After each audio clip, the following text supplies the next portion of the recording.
Electromagnetic spectrum की application along the band. band. Radio radio waves waves का का normally normally use हम use हम ब्रॉडकास्टिंग ब्रॉडकास्टिंग और और वायरलेस वायरलेस ट्रांसमिशन के लिए ट्रांसमिशन के लिए करते हैं। करते हैं। तो रेडियो रेडियो वेव्स में वेव्स में आपको आपको नॉर्मली जो नॉर्मली जो डिवाइसेस डिवाइसेस मिलेंगी मिलेगी वो होगा वो आपका होगा आपका am AM radio. Radio. Microwaves में माइक्रोवेव्स में माइक्रोवेव माइक्रोवेव ओवन ओवन जो आप जो आप कुकिंग के लिए कुकिंग के यूज लिए यूज करते हो, करते हो, wireless data wireless data transmission transmission modems modems वगैरह में, वगैरह में, रडार रडार सिक्योरिटी सिक्योरिटी या या मीटरोलॉजिकल डेटा मीटरोलॉजिकल डेटा सर्वे में, सर्वे में, और और सेल्यूलर सेल्युलर फोन फोन जो आप जो आप सामान्यतः सामान्यतः आजकल आजकल काफी काफी यूज यूज करते हैं। करते हैं। इंफ्रारेड रेस का यूज हम रिमोट कंट्रोल में और नाइट विजन फोटोग्राफी में यूज करते हैं। अल्ट्रावायलेट रेस हमारे डेंटल क्यूरिंग में, एक्सरे का यूज एक्सरेज में और गामा रेस का यूज कॉस्मिक रे एनालिसिस और पैट स्कैन के लिए किया जाता है। रेडियो फ्रीक्वेंसी और माइक्रोवेव फ्रीक्वेंसी बैंड का विस्तार इस तरह से है। जो आपकी रेडियो फ्रीक्वेंसी बैंड है वो आपके एक्सट्रीमली लो फ्रीक्वेंसी से लेकर एक्सट्रीमली हाई फ्रीक्वेंसी तक रहेगा। एक्सट्रीमली लो फ्रीक्वेंसी आपकी जो 3 किलोहर्ट्ज से कम रेंज की फ्रीक्वेंसी होगी वो आपकी एक्सट्रीमली लो फ्रीक्वेंसी होगी, और जो आपकी 330 से लेकर 300 गीगाहर्ट्ज की फ्रीक्वेंसी होगी वो आपकी एक्सट्रीमली हाई फ्रीक्वेंसी होगी। तो सबसे पहले हमको एक्सट्रीमली लो फ्रीक्वेंसी मिलेगी, फिर very low frequency, medium frequency, high frequency, very high frequency, ultra high frequency और सुपर हाई फ्रीक्वेंसी और एक्सट्रीमली हाई फ्रीक्वेंसी। इसमें आप एक चीज नोट कर सकते हैं, जैसे जैसे आप फ्रीक्वेंसी बढ़ाते जाएंगे वैसे वैसे वेवलेंथ कम होती चली जाएगी। जैसे कि एक्सट्रीमली लो फ्रीक्वेंसी की वेवलेंथ 100 किलोमीटर से ज्यादा होगी, जबकि एक्सट्रीमली हाई फ्रीक्वेंसी की वेवलेंथ 1 मिलीमीटर या 1 सेंटीमीटर तक होगी। Radio frequency band microwave frequency band के हाई फ्रीक्वेंसी एंड पर होता है, यानी कि आपके रेडियो फ्रीक्वेंसी बैंड और माइक्रोवेव फ्रीक्वेंसी बैंड लगभग एक होंगे जब आप हायर एंड पर जाएंगे। जैसे कि इसमें आप देख सकते हो जो आपके पास में माइक्रोवेव फ्रीक्वेंसी बैंड है उनमें आपको HF band, VHF band, UHF band, L band, S band, C band, X band, Q band, K band, Ka band, V band, W band और मिलीमीटर बैंड मिलेंगे। इनमें एचएफ बैंड, वीएचएफ बैंड और UHF band ये आपके radio frequency band की तरह ही है। बाकी L band, S band, C band, X band, Q band, K band और का बैंड इनका यूज हम सैटेलाइट कम्युनिकेशन के लिए यूज करते हैं। नॉर्मली जो आपको लेबोरेटरीज में माइक्रोवेव टेस्ट बेंच आपके इलेक्ट्रॉनिक्स की लैब में होती है, वो एक्स बैंड पर या क्यू बैंड की माइक्रोवेव टेस्ट बेंच होती है। मतलब उनकी फ्रीक्वेंसी रेंज 8 to 12 गीगाहर्ट्ज या 12 to 18 गीगाहर्ट्ज होगी। Now what is electromagnetic wave? Electromagnetic wave is actually the oscillation electric field or oscillating magnetic field. जब ये दोनों ऑसिलेट करते हैं तब इन दोनों के परपेंडिकुलर थर्ड डायरेक्शन में एनर्जी ट्रांसमिट होती है, जिसको हम इलेक्ट्रोमैग्नेटिक वेव बोलते हैं। जैसे मैकेनिकल वेव होती है, मैकेनिकल वेव में नॉर्मली पार्टिकल का जो आप वाइब्रेशन होता है उसी डायरेक्शन में होता है जिस डायरेक्शन में वेव ट्रेवल करती है, जबकि इलेक्ट्रोमैग्नेटिक वेव में पार्टिकल का जो वाइब्रेशन होगा वो जस्ट परपेंडिकुलर डायरेक्शन में होगा वेव प्रोपगेशन। तो transmission of energy caused by the oscillation of electric and magnetic fields through vacuum और using no medium is accomplished by electromagnetic waves. Vacuum में इनकी जो स्पीड होगी वो होगी 3 into 10⁸ मीटर पर सेकेंड, जैसे कि जो प्रकाश की गति होती है उसी गति से इलेक्ट्रोमैग्नेटिक वेव भी ट्रैवल करेगी। इलेक्ट्रोमैग्नेटिक वेव किस तरह से जनरेट होती है देख लेते हैं। ये आपके पास में एक एंटेना है जिसमें आई करंट फ्लो हो रही है, क्योंकि ये करंट अल्टरनेटिंग इलेक्ट्रिक फील्ड है। इस अल्टरनेटिंग इलेक्ट्रिक फील्ड जब इस कंडक्टर में से फ्लो होती है तो इसके सराउंडिंग इसके परपेंडिकुलर डायरेक्शन में मैग्नेटिक फील्ड जनरेट हो जाता है। ये जो मैग्नेटिक फील्ड जनरेट हो रहा है ये मैग्नेटिक फील्ड जब इस इलेक्ट्रिक फील्ड से इंटरैक्ट होगा तो इन दोनों के इंटरेक्शन के कारण वेव जनरेट होगी। जैसे कि आप राइट जो डायग्राम्स में देख सकते हो, दिस एरो रिप्रेजेंट करंट, ये करंट को शो कर रहा है। इस करंट के कारण मैग्नेटिक फील्ड जनरेट होगा, क्योंकि करंट हमारी अल्टरनेटिंग है तो मैग्नेटिक फील्ड भी अल्टरनेटिंग होगा। इस अल्टरनेटिंग मैग्नेटिक फील्ड और इस करंट के कारण इन दोनों के इंटरेक्शन के कारण again we have alternating electric field, और जब ये इलेक्ट्रिक फील्ड और मैग्नेटिक फील्ड वापस इंटरेक्ट करेंगे तो फिर से मैग्नेटिक फील्ड अल्टरनेटिंग जनरेट होगा। इस तरह से इलेक्ट्रिक फील्ड और मैग्नेटिक फील्ड के इंटरेक्शन के कारण एनर्जी ट्रांसमिट हो जाएगी लेफ्ट टू राइट डायरेक्शन में। आप चाहे तो एनर्जी की डायरेक्शन बदल भी सकते हैं, मतलब वेव की डायरेक्शन जरूरी नहीं है कि वो लेफ्ट से राइट की तरफ ही जाए। यदि आप करंट की डायरेक्शन बदल देंगे तो आपकी मैग्नेटिक फील्ड और इलेक्ट्रिक फील्ड की डायरेक्शन भी बदल जाएगी और जो वेव की डायरेक्शन है वो भी आपकी राइट टू लेफ्ट हो जाएगी। Now what are the types of EM wave sources? जो आपको EM वेव सोर्सेज मिलेंगे वो हमारे पास दो तरीके के होते हैं, या तो पॉइंट सोर्स होंगे या लाइन सोर्स होंगे। जो पॉइंट सोर्स होते हैं उनके कारण जो वेव फ्रंट बनता है वो स्फेरिकल वेव फ्रंट बनता है, और जो लाइन सोर्स होंगे उनके कारण जो वेव फ्रंट बनेगा वो सिलेंड्रिकल वेव फ्रंट होता है। नाउ वेव फ्रंट होता क्या है? एक्चुअली जब आपके पास में कोई भी इलेक्ट्रोमैग्नेटिक वेव का स्रोत है, उस स्रोत से जो भी वेव्स निकल रही हैं, जब वो एक किसी भी पर्टिकुलर पॉइंट पर पहुंचेंगी और अगर उनका फेज सेम है तो उन सारे पॉइंट्स को मिलाने पर जो स्ट्रक्चर बनेगा या जो लाइन बनेगी उसको हम वेव फ्रंट बोलते हैं। जैसे कि line joining the point travelled equal distance from the source in equal time, या आप इसको इस तरह से कहते हैं line joining point of the same phase. तो इनमें ये जो आपके पास में पॉइंट सोर्स दिख रहा है, इस पॉइंट सोर्स से निकलने वाली जो रेज हैं, ये रेज हैं, ये स्फेरिकल वेव फ्रंट बना रही हैं। स्फेरिकल वेव फ्रंट इस तरह से बन रहा है, जितने भी पॉइंट यहाँ पर होंगे फर्स्ट सर्कल में वो सारे एक सेम फेज में होंगे, दूसरे सर्कल में जितने भी पॉइंट होंगे उनका फेज एक होगा, तीसरे सर्कल में जो पॉइंट होंगे उनका फेज भी सेम होगा। इसको अगर आप और विस्तार से देखना चाहते हैं तो यहाँ देख सकते हैं S is the point source, और ये जो आपको सर्कल दिख रहा है कॉन्सेंट्रिक सर्कल, ये आपके स्फेरिकल वेव फ्रंट के सर्कल है, क्योंकि ये 2 डायमेंशनल डायग्राम है, इसलिए हमको स्फीयर को भी सर्कल से रिप्रेजेंट करना पड़ रहा है। ये जो आपके पास में लाइन सोर्स है, जो आपकी इस सिलेंडर की जो एक्सिस है वो आपका एक लाइन सोर्स है, और इस लाइन सोर्स के चारों तरफ हमको सिलेंड्रिकल वेव फ्रंट मिलेगा। स्फेरिकल वेव फ्रंट और सिलेंड्रिकल वेव फ्रंट के अलावा एक और वेव फ्रंट होता है जिसको हम प्लेन वेव फ्रंट बोलते हैं। प्लेन वेव फ्रंट में एक प्लेन होगा जिसमें सारे पॉइंट का फेज सेम होगा, मतलब इसमें जितने भी पॉइंट जा रहे हैं, जैसे यहाँ पर आपको 3 रेज जाती हुई दिख रही हैं, इन तीनों रेज के पॉइंट सेम फेज में होंगे। इलेक्ट्रोमैग्नेटिक वेव की एक और प्रॉपर्टी होती है, इलेक्ट्रोमैग्नेटिक वेव्स ट्रांसवर्स होती हैं। ट्रांसवर्स का मतलब होता है कि आपके पास में जो इलेक्ट्रॉनिक वेव्स का डायरेक्शन है, इलेक्ट्रॉनिक वेव्स का एनर्जी ट्रांसफर का जो डायरेक्शन है वो, और जो जिनके कारण वो जनरेट हो रही है उन पार्टिकल्स का जो डायरेक्शन है वो किस डायरेक्शन में है। यदि पार्टिकल्स का वाइब्रेशन परपेंडिकुलर डायरेक्शन में है एनर्जी ट्रांसफर्स की, तो ये ट्रांसवर्स वेव कहलाएगी, और यदि वाइब्रेशन ऑफ पार्टिकल उसी डायरेक्शन में है जिस डायरेक्शन में एनर्जी ट्रांसफर हो रही है तो ये लॉन्गिट्यूडनल वेव्स कहलाएगी। लॉन्गिट्यूडनल वेव्स नॉर्मली आपकी जो साउंड वेव्स होती हैं वो लॉन्गिट्यूडनल वेव्स होती हैं, क्योंकि इनमें वाइब्रेशन ऑफ पार्टिकल उसी डायरेक्शन में होता है जिस डायरेक्शन में वेव ट्रांसमिट होती है।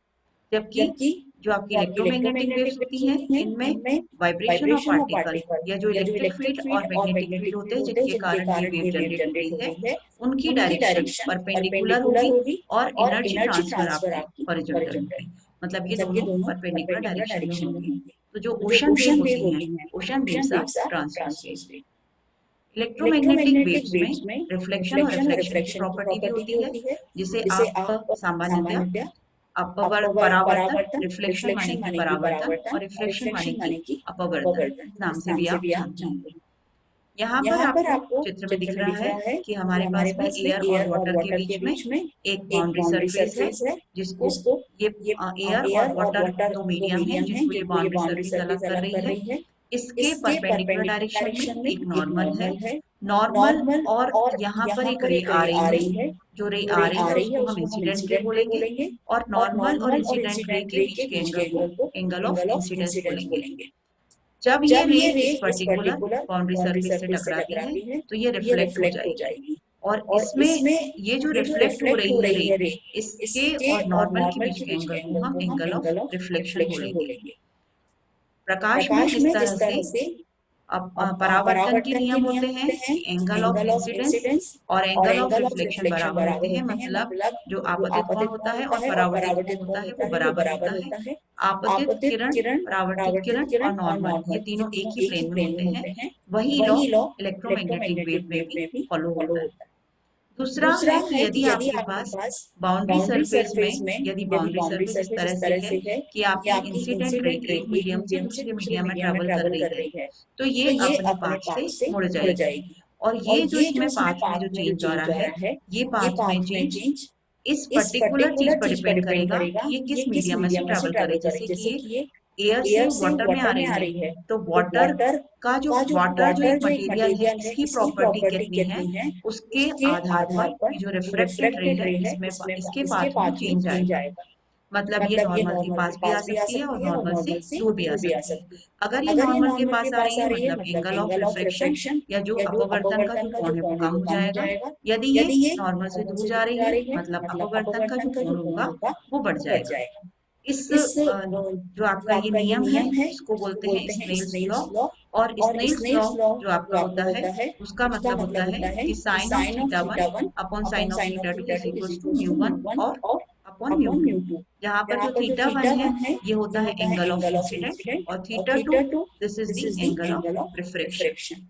और म्यू वन और म्यू टू जो है, म्यू वन है परमिएबिलिटी ऑफ एयर मतलब रिफ्रैक्टिव इंडेक्स ऑफ एयर, और म्यू टू जो है वो है refractive index of water. Electromagnetic waves में एक और प्रॉपर्टी होती है, वो होती है इंटरफेरेंस। इंटरफेरेंस को आप व्यतिकरण नाम से भी जानते हैं। तो इलेक्ट्रोमैग्नेटिक वेव्स में the process in which two waves of the same frequency combine to reinforce और cancel each other, this is known as interference. यदि आपके पास में दो वेव हैं जो दो सोर्सेज से जनरेट हो रही है, एक है वेव ए और एक है वेव बी। यदि वेव ए और वेव बी यदि आपके सेम फेज में है, इनके सोर्सेज में कोई फेज डिफरेंस नहीं है, तो इनके कारण जिस पॉइंट पर ये पहुंच रही हैं, जिस पॉइंट के लिए ट्रेवल कर रही हैं, उस पॉइंट पर इन दोनों वेव के कारण एनर्जी जो प्रोड्यूस होगी वो बढ़ जाएगी और इनका एम्पलीट्यूड ऐड हो जाएगा। मतलब जो हमें रिजल्टेंट वेव मिलेगी उसमें एम्पलीट्यूड हमें जस्ट डबल मिलेगा, वेव ए का एम्पलीट्यूड प्लस वेव बी का एम्पलीट्यूड, और फेज इन दोनों वेव्स के समान होगा। दूसरा इंटरफेरेंस होता है यदि मान लीजिए आपके पास में वेव ए और वेव बी, इन दोनों के बीच में जो फेज डिफरेंस है यदि वो 180 डिग्री का है, यदि ये दोनों जिस पर्टिकुलर सोर्स से जनरेट हो रही हैं उस सोर्स के बीच में यदि 180 डिग्री का फेज डिफरेंस है, तो हमको यहाँ पर जो रिजल्टेंट वेव मिलेगी उसका एम्पलीट्यूड 0 होगा। मतलब वेव ए और वेव बी ये दोनों आपस में एक दूसरे को कैंसिल कर देंगी। तो जब एम्पलीट्यूड बढ़ जाता है मतलब वेव ए प्लस वेव बी में जो आपको वायलेट कलर का एम्पलीट्यूड दिख रहा है जो जस्ट डबल हो गया है, इसको बोलते हैं कंस्ट्रक्टिव इंटरफेरेंस। और जब यही एम्पलीट्यूड 0 के बराबर हो जाता है जिसको हम बोलते हैं डिस्ट्रक्टिव इंटरफेरेंस। तो जो दो वेव्स हैं ये दोनों वेव्स एक दूसरे को एम्पलीट्यूड को बढ़ा भी सकती हैं और घटा भी सकती हैं। इलेक्ट्रोमैग्नेटिक वेव्स में डिफ्रैक्शन की प्रॉपर्टी होती है। डिफ्रैक्शन मतलब होता है ध्रुवण। जब इलेक्ट्रोमैग्नेटिक वेव के पाथ में कोई स्मॉल ओपनिंग आती है, जैसे कि ये स्लिट है, अगर ये स्लिट इसके पाथ में आ जाएगी तो जो इलेक्ट्रोमैग्नेटिक वेव है वो इस पर्टिकुलर स्लिट से निकल जाएगी और इसका जो प्लेन वेव फ्रंट है जैसे आपको दिख रहा है यहाँ पर, ये plane wave front spherical wave front में कन्वर्ट हो जाएगा। तो वेव यहाँ पर रुकेगी नहीं, वेव आगे बढ़ जाएगी, जबकि इसका वेव फ्रंट ऐसा स्फेरिकल हो जाएगा बजाय प्लेन वेव फ्रंट के।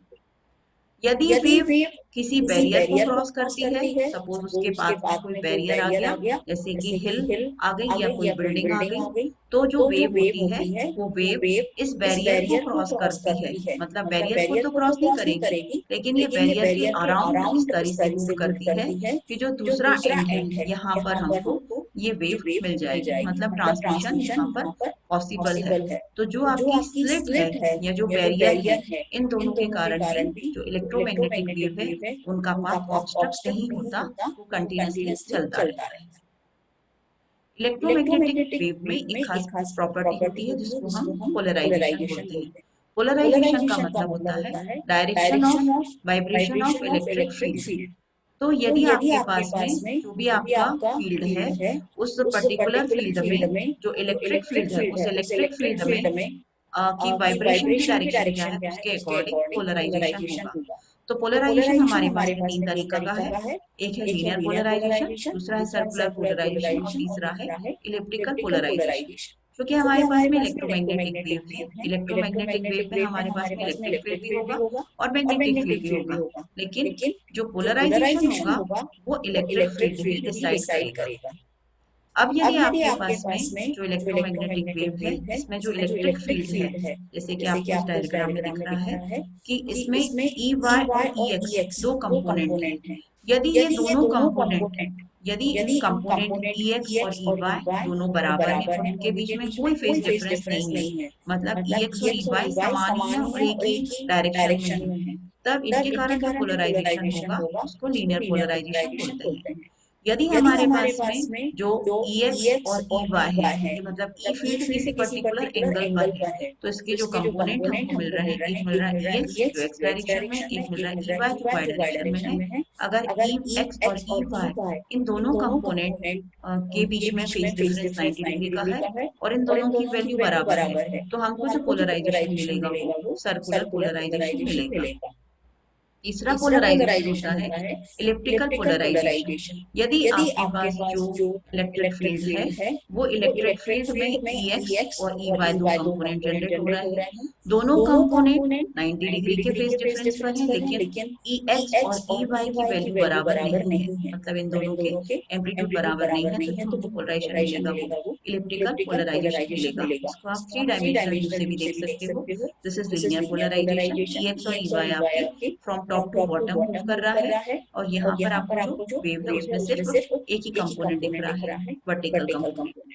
सर्कुलर पोलराइजेशन में इलेक्ट्रिक फील्ड के हमको दो कंपोनेंट मिलेंगे, वर्टिकल भी और हॉरिजॉन्टल भी। इलेक्ट्रिकल में भी हमको दो कंपोनेंट मिलेंगे, हॉरिजॉन्टल और वर्टिकल, लेकिन इन दोनों के एम्पलीट्यूड अलग अलग होंगे। जो इलेक्ट्रिक फील्ड है इसकी जो डायरेक्शन होती है, ये डायरेक्शन काफी एप्लीकेबल है और माइक्रोवेव जो आपके कंपोनेंट्स हैं उनकी डिजाइन में काफी यूजफुल है। जैसे कि यहाँ पर आपको दिखाया है डायरेक्शन ऑफ रूफ वाइब्रेशन, यहाँ पर आपको दिख रहा है ये वर्टिकल डायरेक्शन में है और यहाँ पर हमने एक स्मॉल विंडो बना रखी है जिसकी ओपनिंग वर्टिकल डायरेक्शन में है। यदि ये स्लिट की जो ओपनिंग है ये वर्टिकल डायरेक्शन में, मतलब रोप की वाइब्रेशन की डायरेक्शन में है, क्योंकि रोप की वाइब्रेशन वर्टिकल है और स्लिट की ओपनिंग भी वर्टिकल है, तब जो वेव है वो आपकी लेफ्ट टू राइट ट्रेवल करेगी। लेकिन यदि आपके पास में रोप का वाइब्रेशन वर्टिकल है लेकिन जो आपकी स्लिट की ओपनिंग है वो हॉरिजॉन्टल है, तो यहाँ पर आपकी वेव इस पर्टिकुलर जो आपकी स्लिट है इससे ऑब्स्ट्रक्ट हो जाएगी और आगे नहीं बढ़ पाएगी। इसका एप्लीकेशन हम आइसोलेटर या सर्कुलेटर के फॉर्मेशन में करते हैं। इलेक्ट्रोमैग्नेटिक वेव की प्रॉपर्टीज में ट्रांसमिट, इलेक्ट्रोमैग्नेटिक वेव्स एक मीडियम से दूसरे मीडियम पर ट्रांसमिट हो सकती है। ये अगर इनके पाथ में कोई कंडक्टिंग सरफेस आ गई तो ये रिफ्लेक्ट हो जाएगी, जब ये एक मीडियम से दूसरे मीडियम पर जाएगी तो ये रिफ्लेक्ट हो जाएगी। यदि इलेक्ट्रोमैग्नेटिक वेव्स के पाथ में कोई ओपनिंग आई, स्मॉल ओपनिंग आई है, तो ये डिफ्रेक्ट हो जाएंगी। यदि इलेक्ट्रोमैग्नेटिक वेव्स किसी पर्टिकुलर सेमीकंडक्टर मटेरियल पर इंसिडेंट हो रही हैं, तो ये उस पर्टिकुलर मटेरियल से एब्सॉर्ब हो जाएंगी। और यदि इलेक्ट्रोमैग्नेटिक वेव्स किसी नाइफ एज पार्टिकल्स या नाइफ एज से टकराती हैं, तो वहां पर ये वेव जो है वो स्कैटर हो जाएंगी। इसके अलावा इलेक्ट्रोमैग्नेटिक वेव में कुछ और प्रॉपर्टीज भी होती है। पहली प्रॉपर्टी तो ये है कि जो आपके पास में वेव है, इलेक्ट्रोमैग्नेटिक वेव है, उसकी एनर्जी, उसमें कितनी एनर्जी होगी उसकी फ्रीक्वेंसी से डिसाइड होगी। यदि आप फ्रीक्वेंसी बढ़ाते जाएंगे तो नॉर्मली जो आपकी वेव है उसमें एनर्जी भी बढ़ती चली जाएगी। दूसरा, जब आप रिफ्रैक्शन करते हैं तो नॉर्मली हम ये कहते हैं कि वेव एक मीडियम से दूसरे मीडियम में जा रही है तो उसका पाथ चेंज हो रहा है। तो नॉर्मली इस केस में पाथ चेंज जो होता है वो एक्चुअली वेवलेंथ चेंज होती है यहाँ पर, जबकि फ्रीक्वेंसी आपकी वही रहेगी। तो इलेक्ट्रोमैग्नेटिक वेव्स में जब आपकी मतलब अगर वो एक डायरेक्शन से दूसरे डायरेक्शन में जा रही है या एक मीडियम से दूसरे मीडियम में जा रही है, तो उसकी वेवलेंथ चेंज होती है, उसकी फ्रीक्वेंसी सेम रहती है। ये जो आपकी इलेक्ट्रोमैग्नेटिक वेव्स हैं इनको मैटर के थ्रू एब्सॉर्ब किया जा सकता है और मैटर इनको इमिट भी कर सकता है। क्योंकि इलेक्ट्रोमैग्नेटिक वेव्स एक रेडिएशन का टाइप है, एक एनर्जी है, तो इलेक्ट्रिक फील्ड और मैग्नेटिक फील्ड से ये इनमें कोई डिफ्लेक्शन नहीं होगा। They will not be deflected by the electric और magnetic field. Now we can summarize the properties of electromagnetic wave. Electromagnetic wave will have three components. One is the electric field intensity, second one is the magnetic field intensity, and third one is the direction of propagation. Now we can summarize properties of electromagnetic wave. There are three components: electric field intensity, magnetic field intensity, and direction of propagation. These three will be perpendicular to each other. मतलब कि आपका जो electric field intensity है magnetic field intensity के perpendicular होगी, magnetic field intensity direction of propagation के perpendicular होगी, या electric field intensity direction of propagation के भी परपेंडिकुलर होगी, और मैग्नेटिक फील्ड इंटेंसिटी भी डायरेक्शन ऑफ प्रोपगेशन के परपेंडिकुलर होगी। तो ये तीनों आपस में एक दूसरे के परपेंडिकुलर होते हैं। So all three are mutually perpendicular to each other. These electromagnetic waves are transverse in nature. The vibration of particle will be perpendicular to the direction of energy transfer. Electromagnetic waves में अगर हम microwave की बात करेंगे तो उनकी wavelength काफी कम होती है, तो ये शॉर्ट डिस्टेंस पर ही एटेन्यूएट हो जाएगी इजीली। जो इलेक्ट्रोमैग्नेटिक वेव है, इलेक्ट्रोमैग्नेटिक वेव में जो वेवलेंथ और फ्रीक्वेंसी एक दूसरे के इनवर्सली प्रोपोर्शनल होंगे। यदि आपकी फ्रीक्वेंसी बढ़ रही है मतलब वेवलेंथ कम होगी, और वेवलेंथ और फ्रीक्वेंसी का जो रिलेशन होता है this is equals to the velocity of propagation, that is the constant. तो velocity of propagation electromagnetic wave का होगा 3 × 10⁸ मीटर पर सेकेंड, जो कि वैक्यूम में है। यदि यही पर्टिकुलर वेव किसी मटेरियल में ट्रैवल करेगी तो इसकी वेलोसिटी उस हिसाब से चेंज हो जाएगी मटेरियल की प्रॉपर्टी के अकॉर्डिंग। मटेरियल की वो प्रॉपर्टी होती है, वो आपकी होती है 1/√μv। जो म्यू है this is the relative permeability of the material, और ई जो है that is the epsilon relative permittivity of the material. Electromagnetic wave में जो आपका प्रकाश है, प्रकाश की तरह ही रिफ्लेक्शन होगा, रिफ्रैक्शन होगा मतलब परावर्तन होगा, अपवर्तन होगा, व्यतिकरण होगा, पोलराइजेशन होगा और ध्रुवण भी होगा। Now what are the advantages of microwaves? Microwaves actually high frequency waves होती हैं। तो ये जो आपकी वेव होती है, ये वेव्स हाई फ्रीक्वेंसी वेव्स हैं, इसलिए इनकी जो बैंडविड्थ होगी वो ज़्यादा होगी। क्योंकि बैंडविड्थ ज़्यादा है इसलिए डेटा रेट ज़्यादा होगा, और जो स्पेक्ट्रम है उसका यूज़ आप इफेक्टिवली कर पाएंगे। क्योंकि वेवलेंथ बहुत कम होती है माइक्रोवेव्स की, तो जो आपको एंटेना लगेंगे वो एंटेना का साइज कम हो जाएगा। क्योंकि नॉर्मली जो हम एंटेना यूज करते हैं उनकी साइज हम वेवलेंथ से डिसाइड करते हैं। नॉर्मली एंटेना की साइज या तो क्वार्टर वेवलेंथ रखते हैं हम, या हाफ वेवलेंथ रखते हैं। तो यदि आपके पास में माइक्रोवेव आप यूज कर रहे हो तो एंटेना की साइज क्वार्टर वेवलेंथ या आप हाफ वेवलेंथ रखेंगे, तो नॉर्मली जो एंटेना की साइज है वो कम हो जाएगी, और जो आपका एंटेना का गेन है वो आपको ज़्यादा मिल जाएगा, भले ही आपने एंटेना का साइज कम कर दिया हो। क्योंकि फ्रीक्वेंसी जो आपके सिग्नल्स हैं वो हाई फ्रीक्वेंसी के सिग्नल हैं, तो इसलिए हाई फ्रीक्वेंसी सिग्नल पर जो पावर कंजम्पशन होगा वो बहुत कम होता है। क्योंकि microwaves normally line of site में प्रोपोगेट करती हैं, इसलिए जो फेडिंग होती है वो कम हो जाती है। फेडिंग का इफेक्ट एम्पलीट्यूड वेरिएशन जो होता है वो कम हो जाता है। क्योंकि ये लाइन ऑफ साइट प्रोपोगेशन में जाती हैं तो आपका जो ट्रांसमीटर और रिसीवर है वो एक ही पर्टिकुलर डायरेक्शन में होंगे, तो जो डायरेक्टिव प्रॉपर्टी होती है वो इसमें इम्प्रूव हो जाती है। नॉर्मली जो माइक्रोवेव्स हैं चूंकि इनकी वेवलेंथ काफ़ी कम है, तो जो माइक्रोवेव कंपोनेंट हम यूज़ करते हैं वो काफ़ी छोटे साइज के हो जाते हैं, और छोटे साइज होने के कारण उनकी कॉस्ट भी कम हो जाती है। जो माइक्रोवेव्स होती हैं वो बहुत रिलायबल होती हैं। जो माइक्रोवेव्स हैं उनमें कुछ डिसएडवांटेजेस भी हैं एडवांटेजेस की तरह।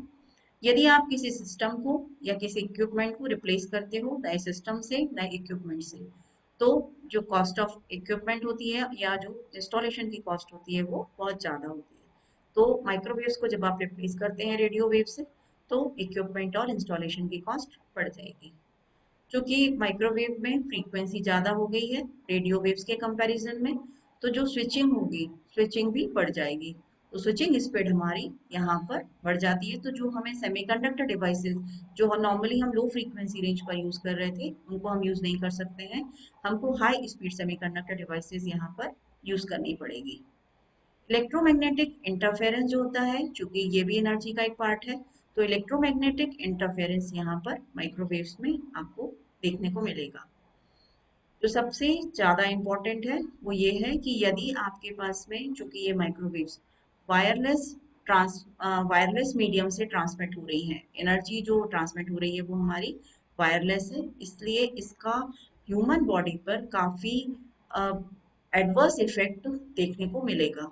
और नॉर्मली वो पार्ट, जिन पर्टिकुलर पार्ट में, जो पार्ट ज़्यादा सेंसिटिव हैं, ज़्यादा संवेदनशील हैं, या जिनमें जो ब्लड फ्लो है वो काफ़ी कम है, जिनके कारण आप हीट को आसानी से डिसिपेट नहीं कर सकते हो, वो बॉडी पार्ट जैसे कि आपकी eye lens, lens of eyes है, या आपके ऐसे पार्ट, वो आपके पार्ट डैमेज हो जाते हैं यदि माइक्रोवेव रेडिएशन से आप डायरेक्टली एक्सपोज हो रहे हैं लगातार। तो now what are the applications of radio waves और माइक्रोवेव्स। माइक्रोवेव्स हमारी बहुत सारी जगह पर यूज होती है, मतलब आप ऐसा कोई भी क्षेत्र नहीं है जहाँ पर आप माइक्रोवेव को यूज नहीं करते हैं। नॉर्मली इंडस्ट्री हो, घर हो, बाहर हो, या फिर आपका जो नेशनल सिक्योरिटी की बात हो, सब जगह हम माइक्रोवेव का यूज करते हैं। ये कुछ पॉइंट्स हैं जिनके अंडर में हम माइक्रोवेव की एप्लीकेशन को समराइज कर रहे हैं। माइक्रोवेव आपकी वायरलेस कम्युनिकेशन में यूज होगी। तो वायरलेस कम्युनिकेशन, स्पेस कम्युनिकेशन जो है, सेलुलर फोन्स है, कॉर्डलेस फोन्स है, वायरलेस रेन है, सैटेलाइट है, इनमें हम माइक्रोवेव का यूज करेंगे। जो माइक्रोवेव्स हैं वो रडार एंड नेविगेशन में, एयरबॉर्न व्हीकल्स हैं जो नॉर्मली आपके वेदर रडार से, जिनके द्वारा आपको मौसम की जानकारी मिलती है, या जो आपका जीपीएस सिस्टम होता है जिसके थ्रू आप जो मैप है, या जो जगह आपको अनजानी जगह जब आप जाते हैं और आपको जगह फाइंड आउट करनी है, तब आप जो सिस्टम यूज करते हो that is known as GPS. तो जीपीएस में, या जो गाइडेड वेपन है, गाइडेड मिसाइल्स वगैरह जो है आपकी, उनमें हम माइक्रोवेव का यूज करते हैं। माइक्रोवेव का यूज हम रिमोट सेंसिंग के लिए करते हैं। मेट्रोलॉजिकल जो डेटा एनालिसिस होता है, मेट्रोलॉजिकल डेटा एनालिसिस के लिए, जैसे मान लीजिए आपके पास में कुछ जगह है जहाँ पर भूकंप आ सकता है, या जो भूकंप या आपके तूफान आना है, या तूफान आने की संभावना है, तो नॉर्मली इन जगहों पर डेटा कलेक्शन के लिए हम जो मीटरोलॉजिकल सर्वे है उसमें हम माइक्रोवेव्स का यूज करते हैं। माइक्रोवेव्स का हम माइनिंग में यूज करते हैं, लैंड सरफेस डेमोन्स्ट्रेशन के लिए यूज करते हैं, एविएशन में यूज करेंगे, मैरिन ट्रैफिक वगैरह में हम माइक्रोवेव का यूज करेंगे। माइक्रोवेव का यूज आरएफ आइडेंटिफिकेशन के लिए करते हैं, नॉर्मली सिक्योरिटी में। प्रोडक्ट ट्रैकिंग मतलब जो आपका ऑनलाइन शॉपिंग आप करते हैं, उसमें आपका प्रोडक्ट जब कब डिस्पैच हुआ, कब वो डिलीवर होगा, इसकी जो जानकारी आपको मिलती है, दैट इज थ्रू माइक्रोवेव्स। इसी तरह आप एनिमल ट्रैकिंग में भी इसको यूज करते हैं।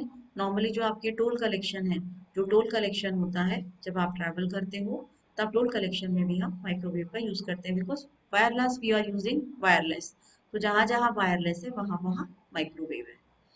ब्रॉडकास्टिंग में हम माइक्रोवेव का यूज करेंगे, am radio, FM radio, TV. तो जो लो फ्रीक्वेंसी ब्रॉडकास्टिंग है उसमें हम रेडियो भी यूज करेंगे, लेकिन हम जैसे ही हाई फ्रीक्वेंसी रेंज पर जाएंगे तो हम माइक्रोवेव्स का यूज करेंगे। माइक्रोवेव को हम हीटिंग के लिए यूज करते हैं, जैसे कि आप माइक्रोवेव ओवन में देखते हो तो बेकिंग के लिए, फूड प्रोसेसिंग के लिए, ओवंस में, या फिर ड्राइंग में, या फिर रबर इंडस्ट्री में, इन सब में हम माइक्रोवेव का यूज करते हैं। माइक्रोवेव का यूज बायोमेडिकल इंस्ट्रूमेंटेशन में भी होता है, मेडिकल इमेजिंग के लिए, सिलेक्टिव हीटिंग के लिए, कुछ पर्टिकुलर बॉडी पार्ट्स की हीटिंग करनी हो, स्टरलाइजेशन है, उसमें हम इसका यूज करते हैं। डायग्नोस्टिक्स के लिए हम माइक्रोवेव का यूज करते हैं, जैसे कि आपको पता करना है कि कौन सा पर्टिकुलर टिश्यू डैमेज है, या आपको एंजियोप्लास्टी वगैरह करनी हो, तो उसमें हम माइक्रोवेव्स का यूज करते हैं।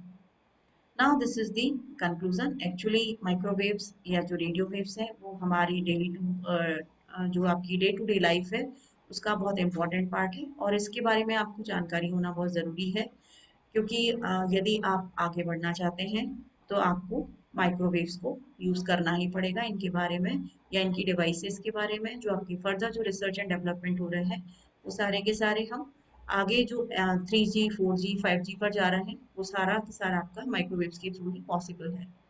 लेकिन इसमें आपको खास बात ये ध्यान रखनी है कि आप जब भी नॉर्मली जब भी आप यूज़ करें तो always avoid being in direct path of a microwave radiation which is coming out of devices. जो भी आपकी कोई भी पर्टिकुलर डिवाइस है जिससे आपको माइक्रोवेव रेडिएशन मिल रहा है, उस पर्टिकुलर डिवाइस के आप डायरेक्ट रेंज में ना आए, उस रेडिएशन से अपने आप को बचाएं, चाहे वो कोई डिवाइस हो, चाहे वो एंटेना हो, या फिर कोई वेव गाइड हो। These are the books you can use for your reference, that you can refer these books for further readings. Thank you.